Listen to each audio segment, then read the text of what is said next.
So I'm going to explain a common problem that I've seen in multiple adults growing up in my life. I've even experienced doing it myself, but I make sure to look out and not do these things.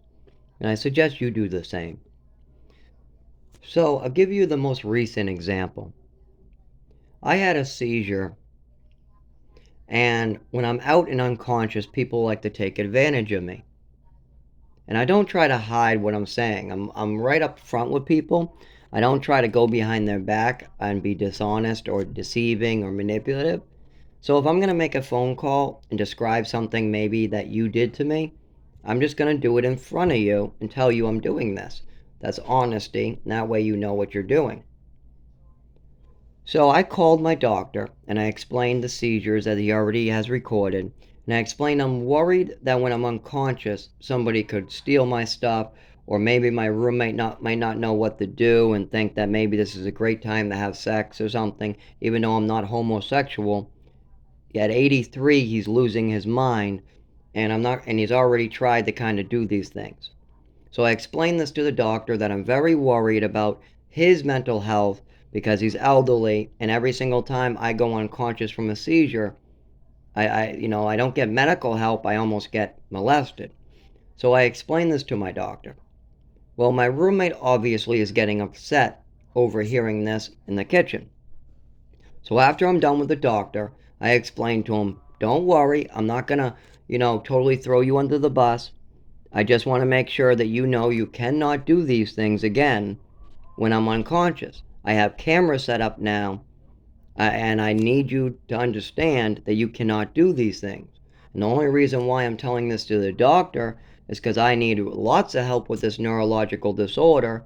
And this is a very good example of when I've had a seizure. And they also got pictures of my face, black and blue, swollen out. That day, I sent a picture to my family, and then the hospital got a picture 2 days later when I finally was able to crawl myself to the hospital. So this is a serious situation, I tell him. So I'm going to describe this to my neurologist only, to my doctors, and it needs to be said. I promise you, I'm not going to press any charges. I'm not going to call your probation officer. I'm not going to call the police unless you do something like this again. At this point, he gets all mad, takes the phone, and runs off. Now, I know what he's doing. My mother used to do it. The people I took care of, like Raymond, used to do it, and my roommate does it all the time. He thinks he's in trouble, so he's gonna go make up a story to cover his ass. Yeah, who knows what the story is? I can't think for somebody else. But a lot of people, when they're in trouble, think it's a great time to tell a story. Oh, I'll tell a story. He's crazy. He doesn't know what he's talking about. Oh, he hit me. Oh, he raped me. Oh, he did this. And then they think that all their troubles will go away. That's not true. You got to tackle what you did, and you got to admit that you did something wrong, and then you can move forward. I give people way too much leeway with this, and I take the abuse. When somebody makes up a story about me, what do? I tell them that's wrong. You shouldn't be doing that. And then I tell the person this is what really happened. If they believe me, that's on them. I can only be honest and tell the truth. But I see this a lot at times. People will try to cover up their mistakes by making up lies or manipulations or putting the blame on somebody else. No, you got to tackle your problem. You got to identify your problem. Then you got to try to work on it.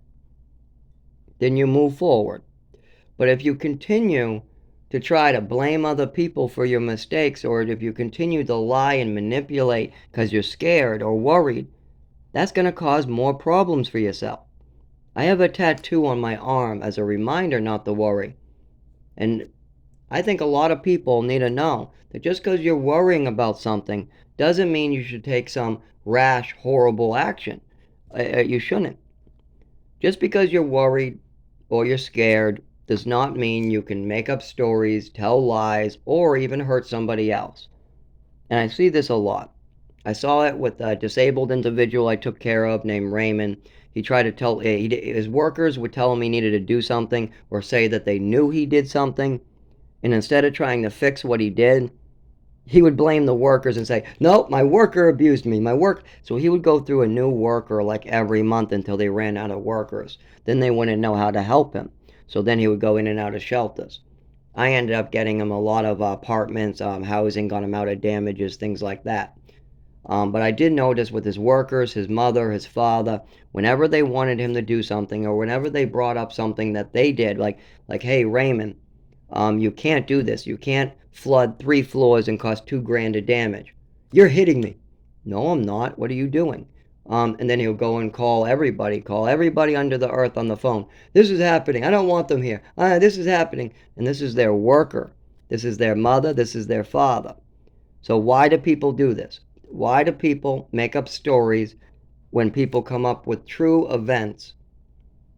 Well, it's because they don't want to take responsibility. So in the case of Raymond, he flooded 3 floors and he knows he has to do something to fix that. But instead of taking and saying, yeah, I did it. Yeah, I made a mistake. I'll have to I'll pay $100 every month until it's paid back, or asking people for help paying it. Instead, he just goes straight to, I'm not talking to you because you're abusive. And then when the worker leaves, then he calls and says, my worker is abusing me. My worker is abusing me. Don't believe her. The worker is abusing. Well, that doesn't solve the problem. See, in his mind, he thinks the worker is the one who's coming after him with this flooded floor. In reality, it's the landlord, the worker who's getting the report, and somebody's going to have to pay for the damages. So that's not going to help him at all. All that's going to do is label him as a storyteller.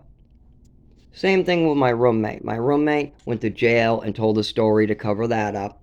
Some 17-year-old wanted to sue the company, what he succeeded in, and he used Dave as an excuse. Dave, I know for sure he did something with this kid. I've seen the way he handles other 20-year-olds. You have to be very clear that you are not interested in that, and if you touch me, you will get hurt. You will. The government will be notified, and you will go back to prison, and you will get hurt in prison. You will not like the conditions that you're in, and I'm sure that they're not going to care what happens to you in there. So I explained to him that, yes, your actions can hurt yourself. Absolutely. If you lie and manipulate or have sex with somebody who doesn't want to have sex, then there'll be consequences, and those consequences might be jail, they might be living outside, they might be any of these things. And those things hurt. They do. When you're living outside, there's a lot of pain and suffering. When you're living in prison, there's a lot of pain and suffering. So I explain this to these people. You shouldn't tell stories. You should come with facts, evidence, because when they investigate or when people ask questions, it will match what you're saying. I just want everybody to keep that in mind. I would never tell a story. I would never lie. I would never try to manipulate. Now, people will say stories about me, I'm sure. That's how people avoid responsibility. I'll give you one more example. My roommate, like I said, I had a seizure. I was bleeding on the wall. My face looks like Frankenstein. I barely got off the floor to the bed. I'm sitting up. There's still blood on the wall, actually. Sorry, not on the floor. The floor I cleaned up about a couple of weeks later, but the wall still has blood because I can't even look at it. And he left me there for days. And the first day that when this happened, he tried to strip me down, sponge bath me, lick out my ear, and then try to push my body back and make out with me, which I had to roll onto the floor and scream, get the fuck out! Get the fuck out! And that's all I could say. And I had to keep on screaming, stay away from me, stay away from me. I couldn't walk, I couldn't move my arms, I couldn't dial a phone for 911. And we have 2 people in the house that know this is going on. We got one, Raymond, he has no idea what's going on. And then you got somebody who's labeled independent but is hiding how really bad he really is. You got David. And when this happened, I had to go to the hospital with Raymond. Days later, he helped carry me onto a bus and drop me off. I finally got to the hospital after days of this.